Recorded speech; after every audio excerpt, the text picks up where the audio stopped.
Hello everyone, welcome back to my channel Total Age, a guide to UGC NET aspirants. আমি শ্রীপর্ণা চলে এসেছি research অ্যাপটিটিউডের ওপরে নতুন একটি ভিডিও নিয়ে তোমাদের সকলের সামনে। তোমরা সকলেই জানো যে রিসার্চ অ্যাপটিটিউড শুধুমাত্র ইউজিসি নেট এক্সামেই খুব ইম্পর্ট্যান্ট একটা চ্যাপ্টার জেনারেল পেপারের। শুধু তাই নয়, তুমি এমফিল বা পিএইচডি এনরোলমেন্ট যে কোনো জায়গাতেই কিন্তু তোমার এই রিসার্চ অ্যাপটিটিউডের চ্যাপ্টারটা সম্পর্কে একটা বেসিক কনসেপ্ট, বেসিক ধারণা তোমাদের সকলেরই কিন্তু জানা প্রয়োজন। তাই জন্য প্রত্যেকের কাছে রিসার্চ অ্যাপটিটিউড খুবই ইম্পর্টেন্ট, এবং যারা টিচিং প্রফেশনে থাকতে চাইছো বা যারা টিচিং প্রফেশনে আছো তারা প্রত্যেকেই তাদের নিজেদের সাবজেক্ট কেন্দ্রিক যে রিসার্চগুলো হয় এবং নিজেদেরকে সাবজেক্টের দিক থেকে অনেক আপডেট করার জন্যও কিন্তু রিসার্চ অ্যাপটিটিউড খুবই গুরুত্বপূর্ণ একটি চ্যাপ্টার। তো চলো, আগের দিন আমি রিসার্চ অ্যাপটিটিউডের ওপরে ডিফারেন্ট টাইপসের রিসার্চ মেথডস নিয়ে আলোচনা করেছিলাম মোস্ট প্রবাবলি। তো চলো দেখে নিই যে আজকে আমরা কোন কোন টপিকগুলোকে নিয়ে ডিসকাস করব।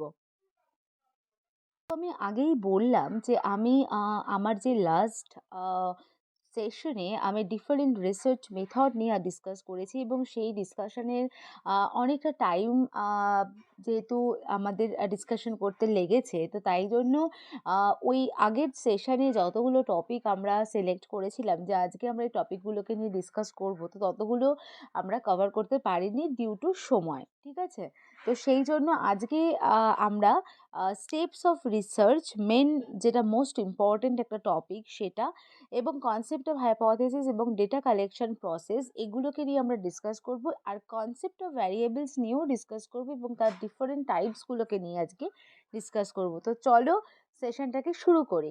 তবে যাওয়ার আগে একটাই কথা বলবো যে যদি তোমাদের প্রিভিয়াস সেশনের কোনো টপিক সম্পর্কে কোনো রকম কোনো ডাউট থাকে, তো তোমরা সেই কমেন্ট সেকশনে সেগুলো কমেন্ট করে জানাতে পারো, আমি অবশ্যই তোমাদেরকে রিপ্লাই করব।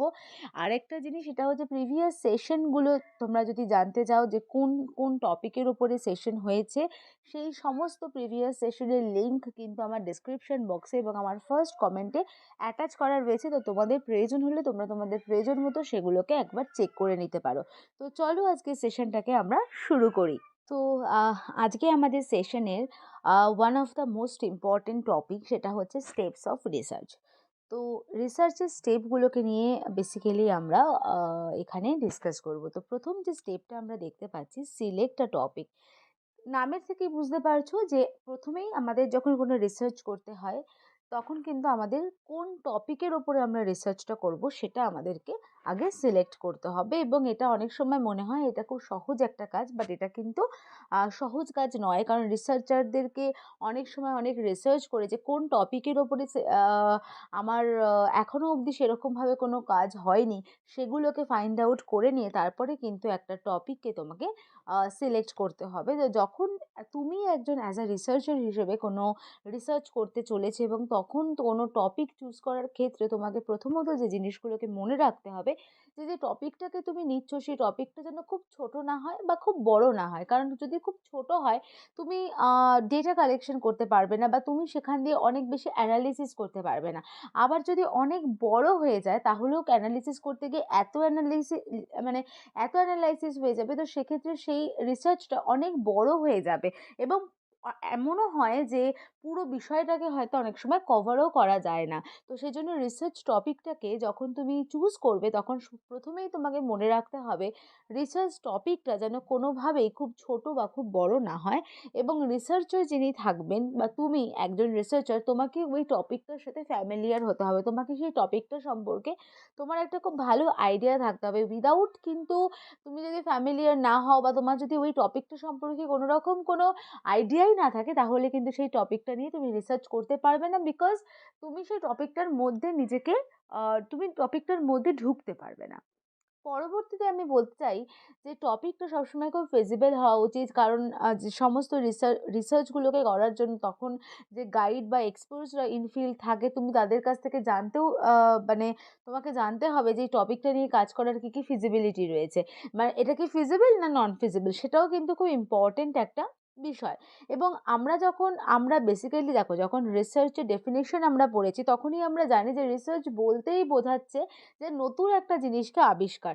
তো অবশ্যই রিসার্চ আমাদেরকে সেই স্কোপটা দিচ্ছে নতুন একটা বিষয়কে আবিষ্কার করার। কিন্তু যদি ধরো কোনো একটা টপিকের ওপরে, আমি যেটা আগেও বলছিলাম যে অনেক বেশি কাজ হয়ে গেছে, অনেক বেশি ওই টপিকটার উপরে আর কোনো কাজ করা যায় না, বা এর অনেক এলাবোরেশন হয়ে গেছে, তো সেই টপিকটাকে তুমি কিন্তু কখনোই চুজ করবে না। কারণ যেই টপিকের ওপরে অনেক বেশি কাজ হয়ে গেছে সেখানে নতুন কিছু ডিসকভার করার মতো তোমার হয়তো জায়গা থাকবে না। তো এই ধরনের জিনিসগুলোকে মাথায় রাখতে হবে। যেই টপিকগুলোর যেই প্রিভিয়াস যে পয়েন্টগুলোর কথা আমি অলরেডি বলেছি, তো সেগুলোর সাথে সাথে আরও একটা খুব ইম্পর্টেন্ট জিনিস রয়েছে রিসার্চারদের মনে রাখা দরকার যখন তারা কোনো টপিক সিলেক্ট করবে তাদের রিসার্চের জন্য। One just a minute. Okay. করবে, তো সেখানে তোমার ধরো কস্ট অফ দ্য স্টাডি বা তার তোমার মানে কোয়ালিফিকেশনস, স্কিলস, ওই ফিল্ডের জন্য কোন কোন এগুলো রিকোয়ার্ড সেটা, বা রিসার্চারের আদৌ ওই টপিকটার উপরে কোনো ইন্টারেস্ট আছে কিনা, বা টাইম ফ্যাক্টর। কারণ টাইম হচ্ছে খুবই ইম্পর্ট্যান্ট একটা বিষয়, তো টাইম ফ্যাক্টর ফর স্টাডি এটাও কিন্তু খুব ইম্পর্টেন্ট। তো এই সমস্ত যে আদার ফ্যাক্টরসগুলো রয়েছে একটা রিসার্চকে এগিয়ে নিয়ে যাওয়ার জন্য, সেগুলোও কিন্তু যে রিসার্চার তাকে কিন্তু সেগুলোতেও কিন্তু তাকে জানতে হবে। উইদাউট সেটা কিন্তু কোনোভাবেই কখনো কোনো রিসার্চ করা কিন্তু পসিবল নয়। রিসার্চের সেকেন্ড স্টেপটা আমরা দেখে নিই। তো সেকেন্ড স্টেপে আমরা দেখতে পাচ্ছি ডিফাইন দ্য রিসার্চ প্রবলেম।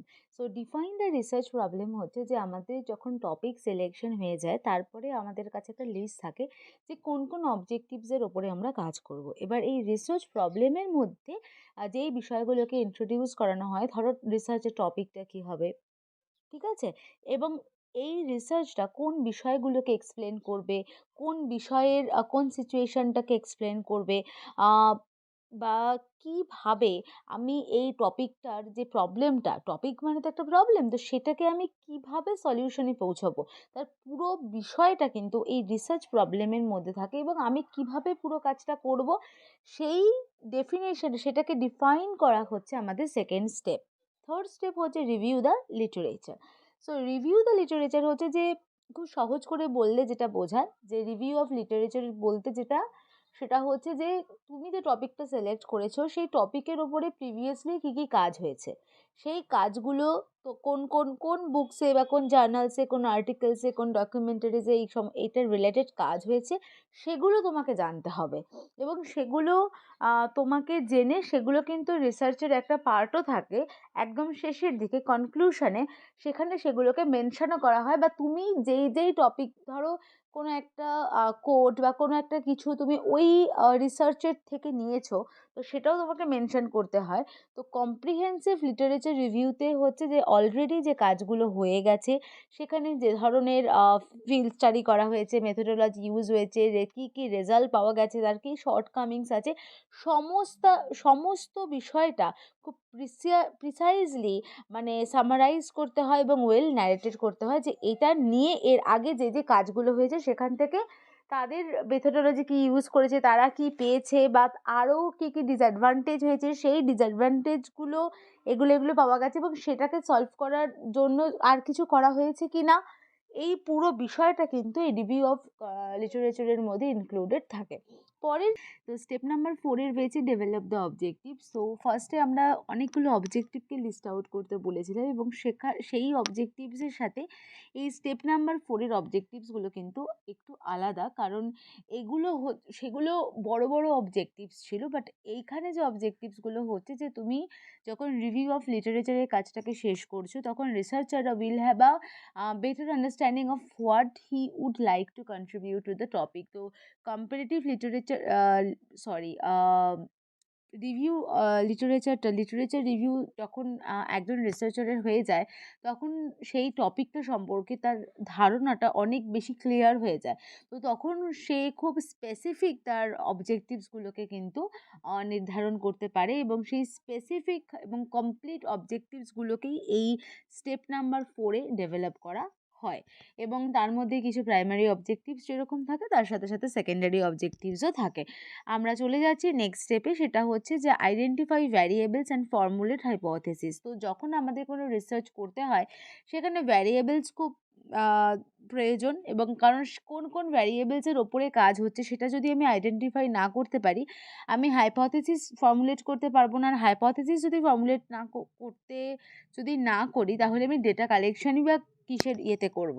তো সেই জন্য প্রথমেই আমাদেরকে কিন্তু ভ্যারিয়েবলসগুলোকে আইডেন্টিফাই করতে হয়, খুবই ইম্পর্টেন্ট। বাট ভ্যারিয়েবলস বলতে কি বোঝায় আমি অলরেডি আমার আগের সেশনে এক্সপ্লেন করেছি। তো তোমরা যদি কেউ মিস করে গিয়ে থাকো তো প্লিজ আগের সেশনের লিঙ্ক আমার ফার্স্ট কমেন্ট এবং আমার ডিসক্রিপশন বক্সে অলরেডি মেনশন করা রয়েছে, তো তোমরা একবার চেক করে নিতে পারো।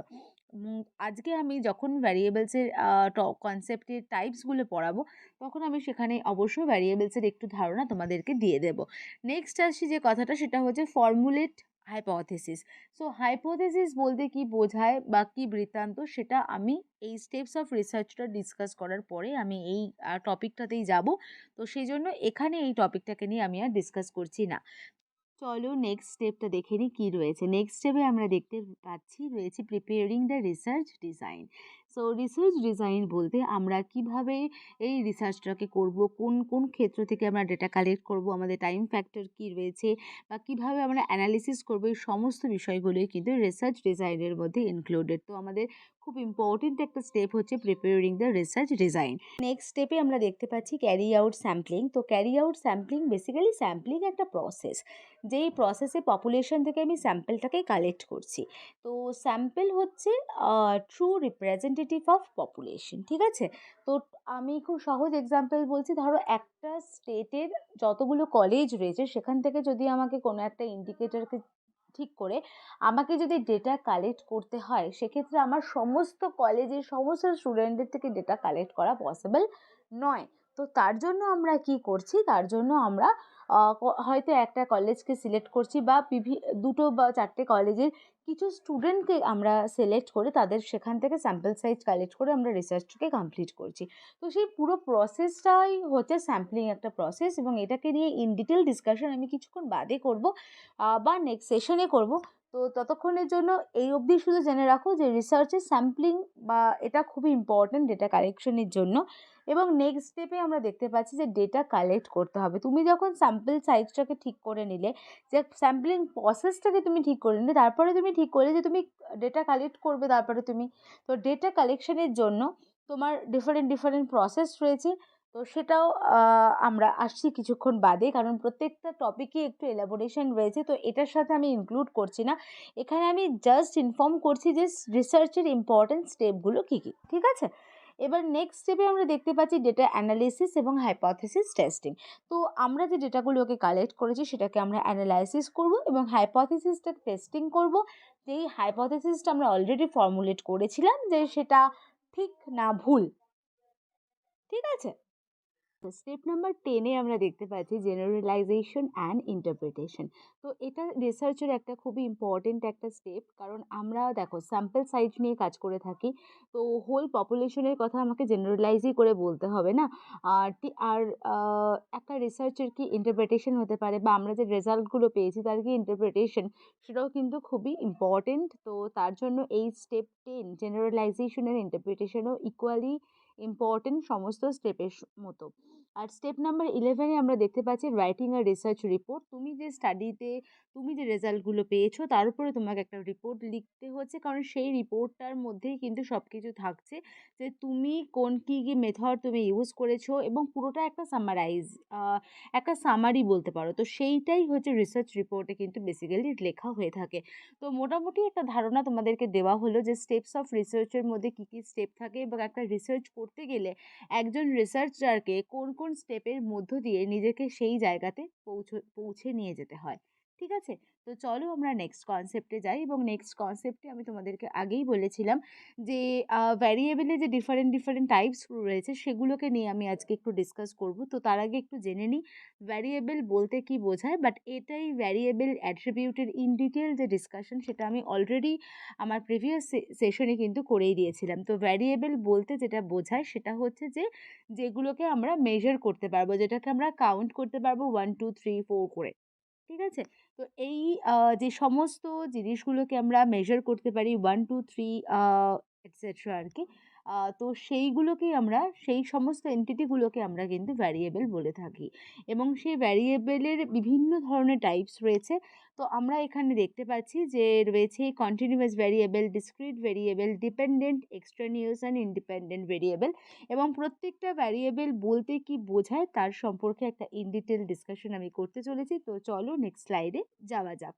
তো নেক্সট স্লাইডে আমরা দেখতে পাচ্ছি যে এখানে আমরা ভ্যারিয়েবলের দুটো প্রকার ভেদ দেখতে পাচ্ছি। একটা হচ্ছে ডিপেন্ডেন্ট ভেরিয়েবল আর একটা হচ্ছে ইন্ডিপেন্ডেন্ট ভেরিয়েবল। তো প্রথমেই আমরা দেখে নিই যে ডিপেন্ডেন্ট ভেরিয়েবল বলতে কি বোঝা যায়। ডিপেন্ডেন্ট ভেরিয়েবল হচ্ছে এমন একটা ভেরিয়েবল যেটা which is under the influence of the another variable. নামের মধ্য দিয়েই বুঝতে পারছো ডিপেন্ডেন্ট মানে নির্ভরশীল, কারোর ওপরে নির্ভর করে রয়েছে। তো যেই ভ্যারিয়েবলটা, যে সূচকটা কোনো কিছুর ওপরে আরও আরেকটা যে ভ্যারিয়েবল রয়েছে তার উপরে ডিপেন্ড করে রয়েছে সেটাকে বলা হয় ডিপেন্ডেন্ট ভেরিয়েবল। আর যেই ভ্যারিয়েবল কোনো কিছুর ওপরে ডিপেন্ড করে নেই সেটাকে বলা হয় ইন্ডিপেন্ডেন্ট ভেরিয়েবল, স্বাধীন চলক। তো independent variable is a variable which is not under the influence of another variable. That is the basic differences between dependent variable and independent variable, because dependent variable always একটা ভ্যারিয়েবলের উপরে depend করে থাকে, independent variable কখনোই depend করে থাকে না।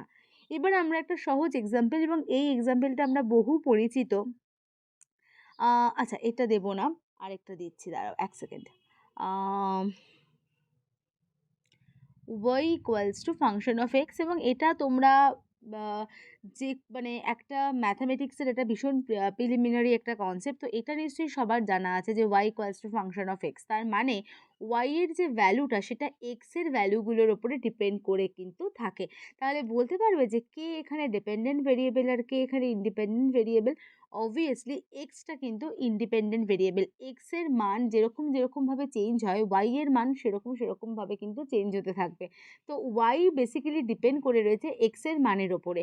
তো ওয়াই হচ্ছে ডিপেন্ডেন্ট ভেরিয়েবল অ্যান্ড এক্স হচ্ছে ইন্ডিপেন্ডেন্ট ভেরিয়েবল। তো আশা করি কনসেপ্টটা ক্লিয়ার যে ভেরিয়েবলে যে ডিপেন্ডেন্ট অ্যান্ড ইন্ডিপেন্ডেন্ট ভেরিয়েবল বলতে কি বোঝানো হয়েছে।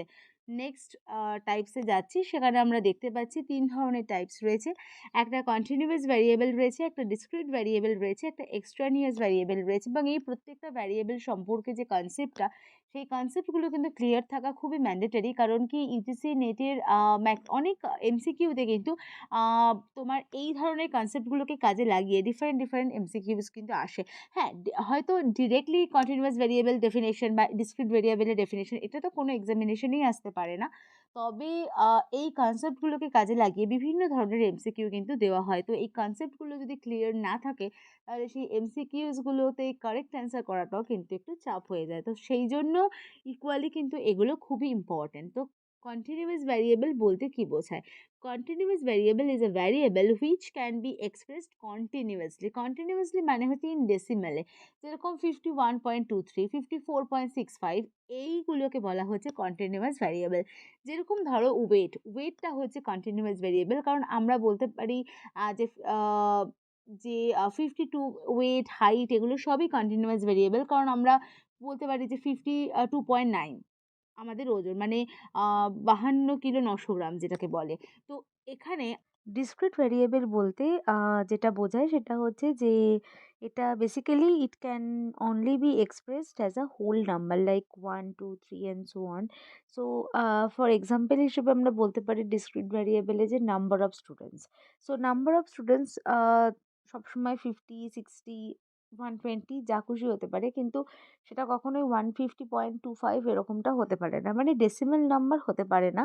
তো এটাই কন্টিনিউয়াস ভ্যারিয়েবলের সাথে ডিসক্রিট ভ্যারিয়েবলের ডিফারেন্স। সে কন্টিনিউয়াস ভ্যারিয়েবলে ডেসিমাল নাম্বার হয় এবং নাম্বারগুলোকে এক্সপ্রেস করা যায় কন্টিনিউয়াসলি, বাট ডিসক্রিট ভেরিয়েবলে কিন্তু সবসময় নাম্বার এক্সপ্রেস করতে হয় অ্যাজ আ হোল নাম্বার দিয়ে, সেখানে কোনো ডেসিমাল নাম্বার থাকে না। ঠিক আছে, তো চলো নেক্সট ভ্যারিয়েবলে যাই।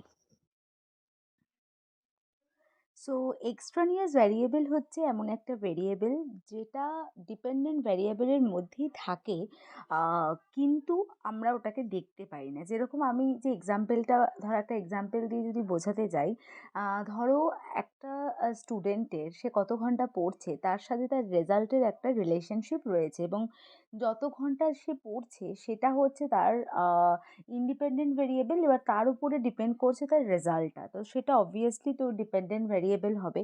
কিন্তু সে কত ঘন্টা পড়ছে তার সাথে অনেকগুলো ফ্যাক্টর কিন্তু রিলেটেড, যেমন ধরো সে কত ঘন্টা ঘুমোচ্ছে, তার শরীর ঠিক আছে কিনা, বা সে মন দিয়ে পড়ছে কিনা, এগুলোও কিন্তু ডিপেন্ড করছে। তো এই ধরনের যে ভ্যারিয়েবলগুলো রয়েছে সেগুলোকেই, তো এক্সট্রানিয়াস ভ্যারিয়েবল বলতে যেটা বোঝায় যে যেটা ডিপেন্ডেন্ট বা ইন্ডিপেন্ডেন্ট ভ্যারিয়েবলের সাথে রিলেটেড নয়, কিন্তু ডিপেন্ডেন্ট ভ্যারিয়েবলের সাথে ওই ইকুয়েশনটার মধ্যে বা ওই রিলেশনশিপটার মধ্যে তার একটা গুরুত্বপূর্ণ ভূমিকা সে গ্রহণ করছে, কিন্তু সে ডিরেক্টলি ওর মধ্যে নেই। যেমন ধরো এক্সাম্পল হিসেবে আমরা যদি বলি যে একটি বাচ্চা সে কত ঘন্টা পড়ছে তার উপরে তার রেজাল্ট ডিপেন্ড করছে, তো রেজাল্টটা হচ্ছে ডিপেন্ডেন্ট ভেরিয়েবল, আর কত ঘন্টা পড়ছে সেটা হচ্ছে ইন্ডিপেন্ডেন্ট ভেরিয়েবল। কিন্তু সে কত ঘন্টা পড়ছে তার মধ্যে রিলেটেড যে ভ্যারিয়েবলগুলো রয়েছে, যেমন ধরো সেই ঠিকমতো খাবার খাচ্ছে কিনা, বা তার ঘুম ঠিক মতো হচ্ছে কিনা, বা তার হেলথ ঠিক আছে কিনা, বা আদৌ সে কতটা মন দিয়ে পড়ছে, এই ধরনের ভ্যারিয়েবলগুলো কিন্তু চোখে দেখতে পাওয়া যাচ্ছে না, কিন্তু সেগুলো ডিপেন্ডেন্ট ভ্যারিয়েবলের সাথেই রিলেটেড, এবং সেটা ওই সিস্টেমের ওই রিলেশনশিপটার পার্টও নয়। তো এই ধরনের যে ভ্যারিয়েবলগুলো রয়েছে এবং যার একটা এফেক্ট তোমার ডিপেন্ডেন্ট ভ্যারিয়েবলের ওপরেও পড়বে, এই ধরনের ভ্যারিয়েবলগুলোকে বলা হয়ে থাকে হচ্ছে extraneous variable. I think continuous variable, discrete variable, extraneous variable আর all clear to everyone. So now move on to the next slide, এবং সেখানে আমরা দেখতে পাচ্ছি যে ডিফারেন্ট একটা কনসেপ্ট, সেটা হচ্ছে হাইপোথিসিস, এবং হাইপোথিসিসও খুবই ইম্পর্টেন্ট একটা কনসেপ্ট, এবং আমরা রিসার্চের স্টেপ নাম্বার 5-এ দেখেছি যে হাইপোথিসিস ফর্মুলেট করতে জানতে আগে ফর্মুলেট করতে হবে। তো বেসিক্যালি হাইপোথিসিস একটা টেন্টেটিভ স্টেটমেন্ট যেখানে কিনা দুটো ভ্যারিয়েবলের মধ্যে রিলেশনশিপটাকে বা কোনো দুটো বা তার বেশি ভ্যারিয়েবলের মধ্যে রিলেশনশিপ বোঝানোর জন্য বা বোঝাতে গিয়ে আমরা যেটাকে ইউজ করি সেটা হচ্ছে হাইপোথিসিস। তো এখানে ব্যালির মত অনুযায়ী একটা ডেফিনেশন রয়েছে যে hypothesis is a proposition in a testable form and predicts a particular relationship between two or more variables. তো দুটো বা তার বেশি ভ্যারিয়েবলস এর মধ্যে যে রিলেশনশিপ কি আছে সেটাকে প্রেডিক্ট করে হচ্ছে হাইপোথিসিস, এবং আমরা জানি হাইপোথিসিস দু রকমের হয়, একটা হচ্ছে নাল হাইপোথিসিস আর একটা হচ্ছে অল্টারনেটিভ হাইপোথিসিস। সো প্রথমেই আমরা জানবো যে নাল হাইপোথিসিস বলতে কি বোঝায়, এবং তারপরে আমরা অল্টারনেটিভ হাইপোথিসিস সম্পর্কে জানবো। তো নাল হাইপোথিসিস বলতে বোঝায় যে দুটো ভ্যারিয়েবল বা দুটো বা তার বেশি ভ্যারিয়েবলের মধ্যে কোনো রকম কোনো রিলেশনশিপ নেই। So null hypothesis indicates there is no difference between two situation, two variables, there is no difference. আর অল্টারনেটিভ হাইপোথিসিস বলতে বোঝায় দেয়ার ইজ আ ডিফারেন্স। তাহলে অল্টারনেটিভ হাইপোথিসিস আর নাল হাইপোথিসিসের মধ্যে এটাই ডিফারেন্স যে নাল হাইপোথিসিসে কোনো রকম ডিফারেন্স থাকে না, আর অল্টারনেটিভ হাইপোথিসিসে ডিফারেন্স থাকে। তো আজকের মতো আমি সেশনটাকে এখানেই শেষ করছি, তবে যাবার আগে বলতে চাই যে কোন কোন টপিকগুলোকে আজকে আমি বেসিক্যালি ডিসকাস করলাম। সেখানে রিসার্চের বিভিন্ন ধরনের স্টেপ যেরকম রয়েছে, তার সাথে কনসেপ্ট অফ হাইপোথিসিস রয়েছে, নাল অল্টারনেটিভ হাইপোথিসিস রয়েছে। তো আশা করি তোমাদের যদি কোনো প্রবলেম থাকে তো আমাকে অবশ্যই কমেন্ট বক্সে কমেন্ট করে জানাতে ভুলবে না, আমি তোমাদের প্রবলেমগুলোর সলিউশন নিশ্চয়ই দেবো। তো তবে যাবার আগে একটাই কথা বলবো, যদি আমার এই ভিডিওটা তোমাদের ভালো লেগে থাকে তাহলে প্লিজ লাইক শেয়ার কমেন্ট করতে ভুলো না। এই চ্যানেলটিকে আরও অনেক অনেক অনেক করে সাপোর্ট করো, সাবস্ক্রাইব করো, যেন আমরা অনেক তাড়াতাড়ি অনেকের মাঝে পৌঁছে যেতে পারি। এবং চ্যানেলে আরও কোন কোন ধরনের টপিকের ওপর ভিডিও তোমরা দেখতে চাইছো সেগুলো প্লিজ মেনশন করতে কমেন্ট বক্সে ভুলো না, তাহলে আমার এই চ্যানেলটিকে অনেক দূর এগিয়ে নিয়ে যেতে বা চ্যানেলের মধ্য দিয়ে তোমাদেরকে একটু হেল্প করতে সুবিধা হবে। তাই please do more subscribe to my channel. আর খুব শিগগিরই তোমাদের সঙ্গে দেখা হচ্ছে নতুন একটি সেশনের জন্য। ততক্ষণের জন্য তোমরা ভালো থেকো, সুস্থ থেকো, হ্যাপি লার্নিং। Thank you.